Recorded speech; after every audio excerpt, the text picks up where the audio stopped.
তোমাদেরকে তো আমি আগের ভিডিওতে বলেছি আমার মাসিমণি গিয়েছিল বেড়াতে দার্জিলিং। তো সেখান থেকেই আমাদের জন্য কি কি নিয়ে এসেছে সেটাই তোমাদের সাথে এখন শেয়ার করব। তো মাসিমণি সবার জন্যই কিছু না কিছু নিয়ে এসেছি, শ্বশুর বাড়ির জন্যও নিয়ে এসেছি, বাবার বাড়ির জন্যও নিয়ে এসেছি, সবার জন্যই কিছু না কিছু নিয়ে এসেছি। তো এই যে দিদার হাতের টুপিটা দেখলে তোমরা, ওই টুপিটা আমার জন্য এনেছে, আর একটা চাদর এনেছিল আমার জন্য। এই দুটো জিনিস আমার জন্য এনেছে। আর এই চাদরটা দেখছো, এই চাদরটা এনেছিল দিদার জন্য।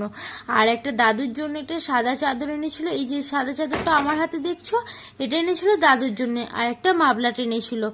তো এগুলোই এনেছিল। তো আমার বোন মানে আমার মামার মেয়ে, ওর জন্য এনেছিল একটা টুপি। তো আর আমাদের পুচকু সোনা মানে আমাদের রসগোল্লা, ওটাকে তোমরা সবাই চেনো, ওর জন্যও একটা টুপি এনেছিল। আর ও বাড়ির পুচকু দুটোর জন্যও টুপি এনেছিল। আর বাড়ির সবার জন্যই কিছু না কিছু নিয়ে এসেছিল।